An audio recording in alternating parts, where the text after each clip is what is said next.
Uh-oh. I actually deleted like 90 people from my Facebook, and now they're back. Uh-oh. That's okay. I just tell them to go away, and then they keep coming back for more. Okay, speaking of people coming back for more, let's talk about Friday the 13th. Let's talk about it. I'm Eric Harrison from Effin' Ingenious. I'm Joe Papp from Pappers Reviews at Sparkling Clear Mojo. Let me just say right off the bat that this is a big topic, and I don't think we're going to cover it all in one podcast, so we probably will discuss this series again at a later date. So let's try and cram as much as we can into 20 minutes. Go! I love Corey Feldman. Movies. Oh, I thought you were just going to leave it at I love Corey Feldman.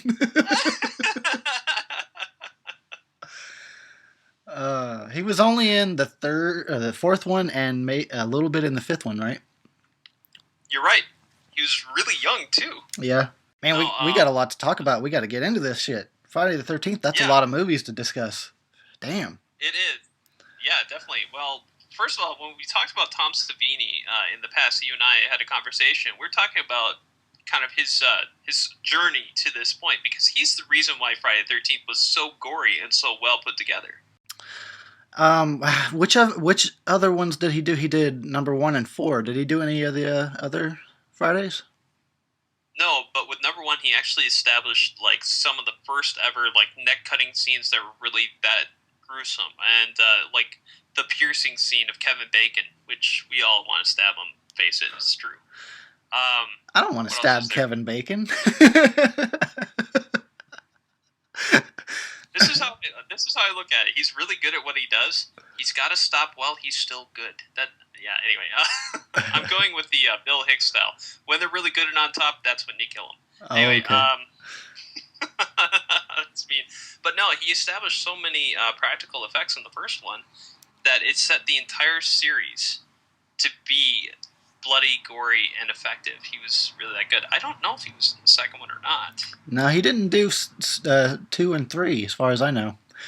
And he didn't really even understand why he wasn't asked back. Well, a guy like him, he's probably scheduling, or maybe they just got someone who was on his team that was like really good at selling themselves. But you're right about the way that, because that's what the 80s kind of was, and Friday the 13th set it all off, was like a big makeup effects extravaganza throughout the 80s. And that's what those movies became about. And typically what a Friday the 13th movie is it's fun because you're watching teenagers drink and smoke and have sex, and they are pretty well clueless about what's lurking around the corner. So they're just having fun, and you're having fun with them. And then the cherry on top is that you get to see these creative makeup effects kills and stuff like that. And you're always wondering what's going to be next. Well, not only that, but I think the other thing too is that they really did, like, it really was early style effects, but even for early style, and yeah, you can see the difference in skin tone between the makeup and the actual actor or actress, it still looked really graphic and realistic for what little they had compared to today's CGI, which always looks fake to me. I can't really keep in the movie when I see it. I know, I'm not a CGI fan. In very, very rare instances, like maybe T2 and stuff like that. Yeah, but even then, you're not dealing with actual body, like blood and gore and stuff like that. You're dealing with the gore of seeing a piece of metal get hit with a piece of metal, and then it spreads out like water and comes back together. In that case, it could be okay, but if you see a movie like The Last Stand, there you've got CGI blood effects, and they are really CGI-like. Yeah. And it stands out, but fortunately that movie understood how to make it fun to watch the CGI versus something like Romero's most recent stuff, where it really relies heavily on it because it's so much cheaper to do because he has no budget. Yeah, the recent Rambo movie had a lot of CGI blood that looked pretty fake too. Mm-hmm. It also had that really nice practical effect though of brains sliding down the blast plates of the machine gun when he turned it on the car. I gotta admit that particular scene, that was wow. Still today, I'm just like, wow, jeez. He just shredded that guy. Oh, guys, that was two people. Oh, is it too? That was all their memories. That was two sets of memories. One on the right, one on the left, and they just slowly just kind of slid down as he moves the turret around, just fires on everybody else. But we got to get back onto the Friday the 13th. Hell yeah, we do. This is all the effects. Okay, what is your favorite film in the series, bar none? Favorite in the series, bar none. Gosh, there's so many that are equal to me. Well, I really like the first one because it's the first one, and I watched it recently, and I've always liked it. I still like it, but I will admit that when I watched it recently, I noticed that the dialogue was very weird. Like the characters in the movie say some really weird stuff that doesn't make any sense. But I still like the movie, and I like the second one. It's got the same feel, even though it's got Jason instead of the Mrs. Voorhees. I like the third one because Steve Miner, Steve Miner did second and third one, but I like the corny factor of the third one. I like the fourth one because I don't know, it just kind of takes everything from the first three and puts it all into one movie. I don't like the fifth one. I like the sixth one, like the seventh one, and then that's it until Freddy vs. Jason. So. Okay. I'm gonna say I like number 1 and number 2. Number 3, I love the depth with the 3D. Like when there's a scene with the sheets on a line with 3D glasses on, watching that looks really cool. Yeah, it does. Like I could care less. Like everything else, I could care less about. That whole scene, I could actually watch over and over again because I'm insane. But I have to say that number 4 is my favorite, and it's my favorite because it's like all the work of the first 3 finally come together in one full movie, and that movie embodied everything about Jason and the next generation, and seeing what's his name, Marty McFly, not Marty, but Crispin Glover dance to AC/DC, even though the music is not AC/DC. It's they replaced it with a song by a Lion, something about love is a lie, I think. Yeah, all I know is that it made him seem more of a dead fuck, according to their definition. So it kind of makes sense. I think Crispin Glover needs to come back and do another Friday somehow. I mean, his character was killed, but still, somehow he should come back and do another Friday. I think it would be more like John Waters in a Child's Play situation all over again. I'd hate to see Crispin Glover go that route. Oh, that was pretty bad. Let's not even get on that topic. We're not. Okay, so then you get on number 5, A New Beginning, and not as a Friday the 13th film, but just as a film on its own, I love it for the breakdancing. Breakdancing. Oh, you with the Violet in the room? Yeah, that was absolutely terrible because it's an 80s movie, and you can't tell me this. Name an 80s movie that does not have dancing. Yeah, good point. And that's barely even registers as dancing what she's doing. I will say this, though. The song that's playing in that scene is His Eyes by Pseudo Echo, and I fucking love that song so much. I was going to say, okay, number 6 I love because Horseshack says, "My heart can't take this," and of course his heart's ripped out of his chest by Jason in the first 10 minutes. It's like, that's tongue-in-cheek. Literally, it's playing a little close to the chest, so to speak. Badoom too. Yeah, the whole number 6 is like that, but that's what makes it fun. Number 7, that was the one with the psychic girl, right? Yes. Okay, that was fun. Jason Takes Manhattan. No, go ahead. Oh, go ahead. Well, I was going to say I'm a big fan. I'm a big fan of number 7. I like it a lot. But I guess some of the fans it's kind of splits the fans. Some people don't like it, but I like it. I can see why. As far as I'm concerned, I like it because, finally Jason deals with the force that's as big, if not bigger, than he is. So I kind of like that aspect. Yeah, exactly. That's what I like about it, too. I mean, it's not the most well-made movie, but just the fact that he's got an actual formidable opponent, that's what I like about it. Absolutely. Well, there's that, and then the other thing, too, about that one is the father idea. And actually, I really like the mom in that, come to think of Oh gosh, now I'm liking everything. I'm going to shut up on that now. Move on to the next one. Number 8 is dog shit. Yeah, agreed. It's just the only good thing out of that whole movie is when it ended. In the sense, like the credits ending, not the movie. I like the song. Jason Goes to. I like the song from number 8. Yeah. From Metropolis. I can't remember the name right now. The Darkest Side of Night. That's what it's called. I'll have to double check that one. Yeah, it plays at the beginning when the movie's opening. It's good. I actually, I'm one of the few people who can admit this, but I actually like Jason Goes to Hell. Oh my God! Really? Wow! This is where we have a friendly disagreement. Okay, I totally understand why, because it is a terrible movie by far. There's no getting around it. It is a shit movie. It really is. It is. I'm not going to deny that, but it's not dog shit. All right, this is all right. How do I describe it in a way that makes the most sense? Yeah. Good luck. Number 1, without this movie, you would never have gotten Freddy vs. Jason. Well, we might have. This was actually one of the movies that they just filled in the time while they were trying to get Freddy and Jason together. But yeah, I don't know.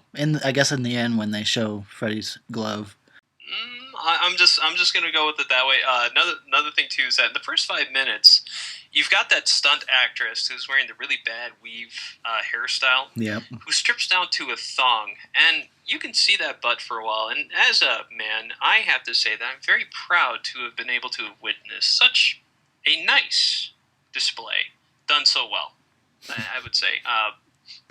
But I think the thing I like about the movie is that its sense of humor is obvious. It is flawed, but they added in a lot of things that allowed the universe to kind of expand. So yeah, maybe they were talking about Freddy versus Jason before that, but this one kind of solidified that they had to do that, and the fans loved that part about that movie. They had the Necronomicon in there, yeah, that's which true. means, and if you're like me, you pick up anything Evil Dead. I picked up Army of Darkness versus Freddy versus Jason, or it's Freddy versus Jason versus Ash from the Army of Darkness. Mm-hmm. And that was a lot of fun. Explained that the Necronomicon was originally studied by Freddy Krueger, and then he used it to get Jason, blah, blah, blah, yada, yada, yada. Let's fill it up and watch Ash get his ass kicked and then kick some ass. I'd see that movie if they made it. Oh, man, that would be great if Bruce Campbell would come back, but he's going to have to work on his what's the way, his form? His gut. Is that a way to say it? His gut. Yeah. Well, he's getting a little old too to be doing that stuff. He is. So. I'll say this. This is my favorite thing about Jason Goes to Hell is when Kane Hodder plays one of the security guards and he calls Jason a pussy. Mm-hmm. Yeah, that's probably the only thing I like about the movie. What about that the black guy that's always talking in riddles and like cryptic shit and just got the weirdest attitude? The guy acted so weird. Well, that was the weird thing that they were talking about was they wanted to make him more of the story, but they just didn't have the time to make it happen. And to be honest, I really wanted to see his story. Like, imagine if he were in the background of every other movie before that.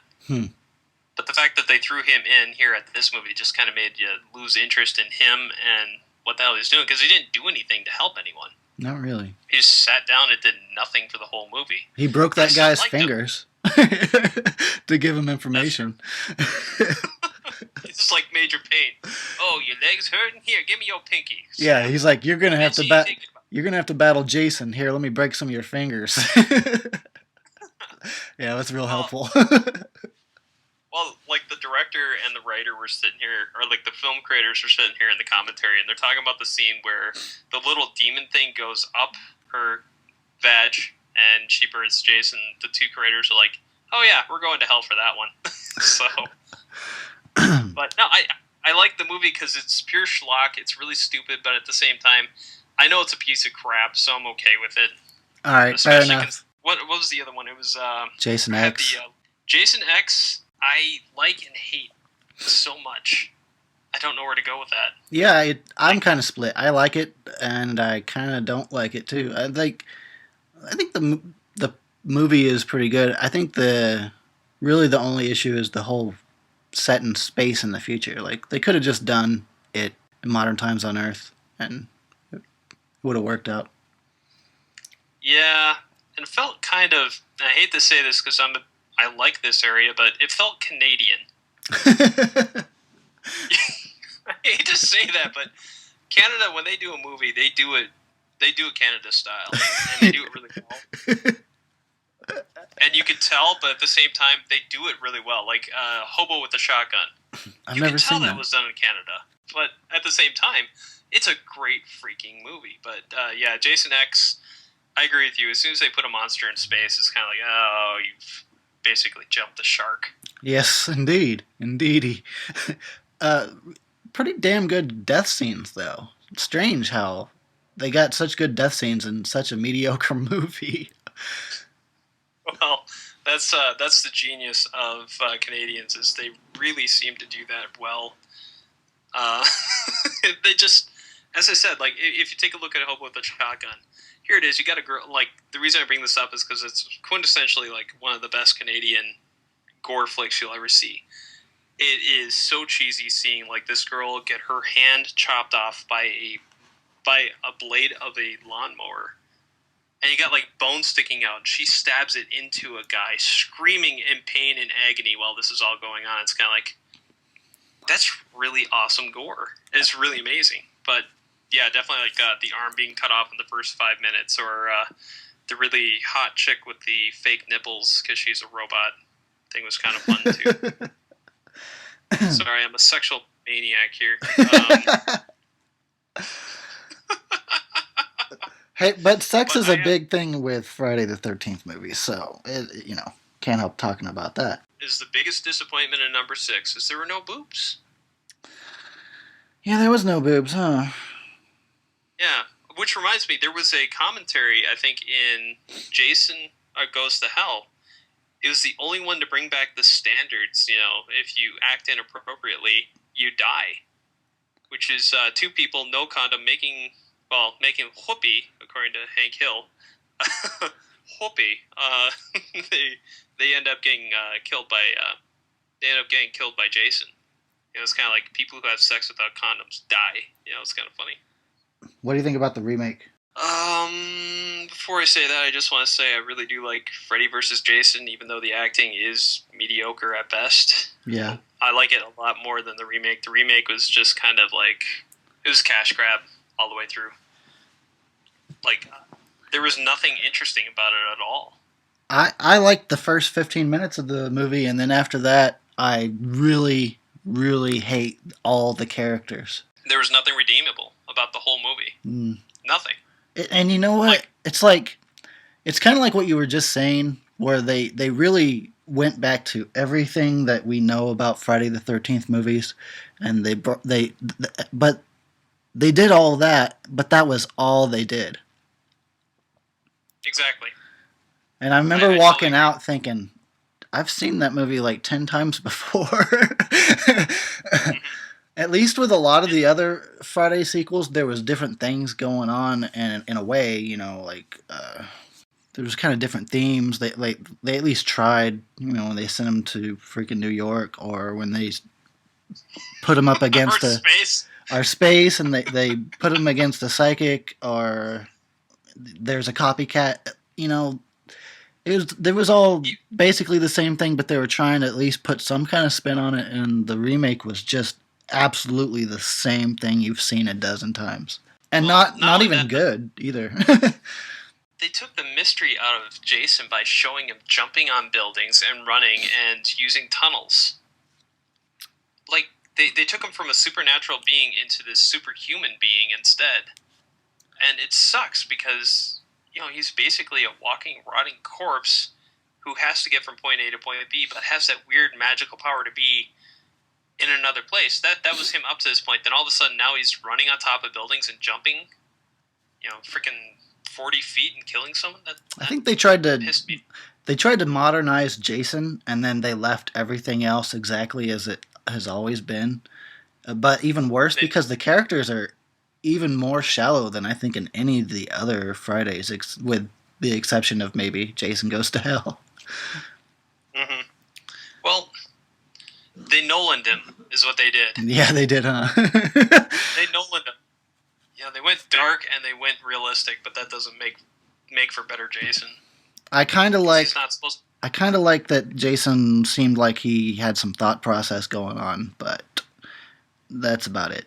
I don't know. I'm not going to agree to that. I can't. That's like, I hate to say this, but that's just like Rob Zombie turning Michael Myers into Jason of the 80s, where mommy's trying to guide him through everything. That's a whole nother podcast if we get on Halloween and Rob Zombie. Yeah. Absolutely. I mean, that's the same thing, though. It's to me, that's just kind of a major betrayal when they do that. When they take an iconic character and rather than take the mystery of who they are, they just try to explain it in realistic terms, and they take the fun out of the horror. And the horror itself was built on the suspense. Where is he going to show up? How is he going to attack someone? And are we going to see it, or are we going to see it later on? Are they going to do the big reveal? And this movie just, I don't know. It's like watching Saw 7. You're just sitting there thinking, okay, that's enough of this crap. I was really excited, too. I mean, I'm not a big remake fan, but I'm all about Friday the 13th. So anyway, I don't know how they're going to do the next one. I have no idea what they could possibly do next, but I'll go see it. Well, if I were to remake anything right now, I would just stay away from the horror movies, and I would just try to focus on making a good Punisher movie. That would be my goal. That's it. I would, yeah. Well, I was thinking today that they made a lot of the like this, aside from some other franchises like James Bond. Friday the 13th has some of the most sequels out of most franchises.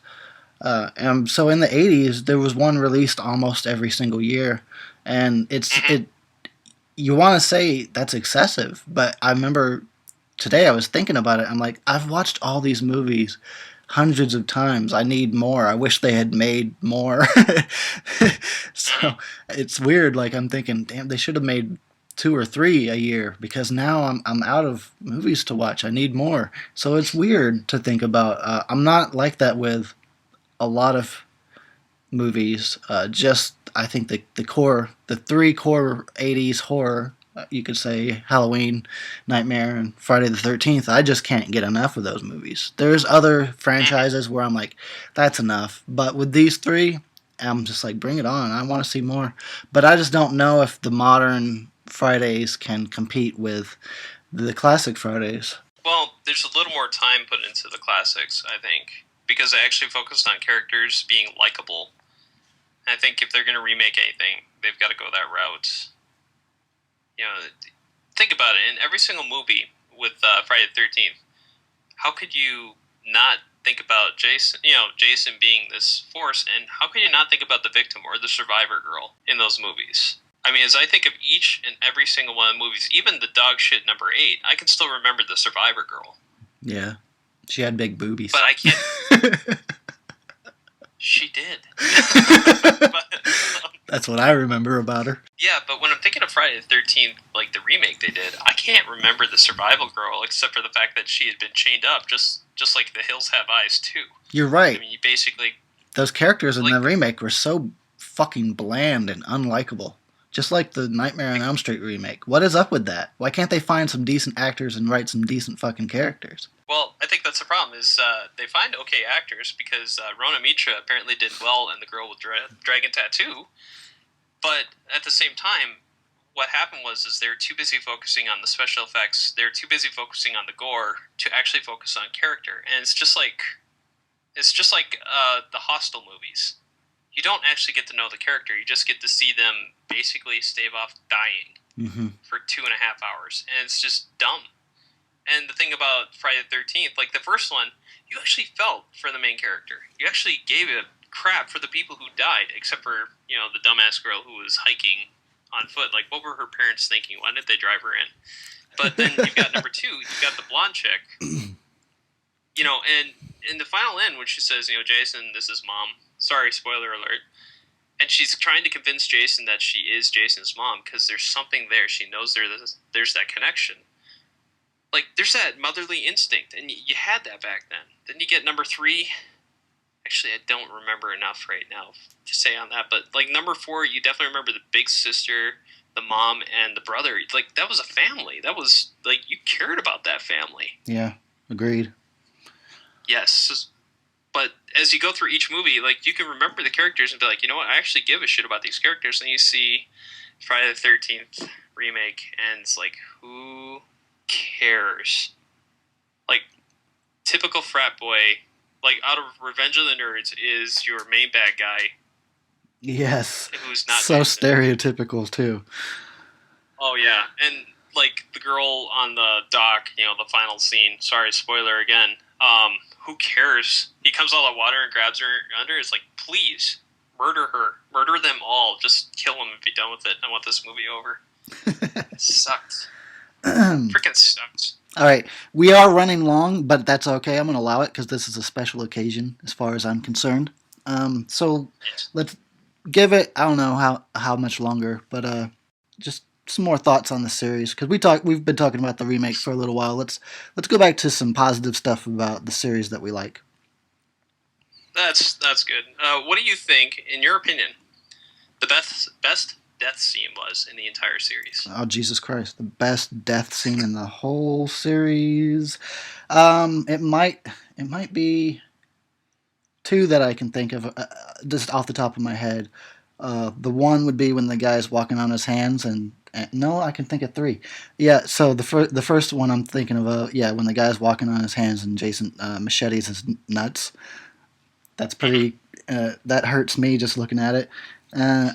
It could even be the same movie when the guy's in the shower after just getting laid, and Jason busts in and just crushes his head against the wall.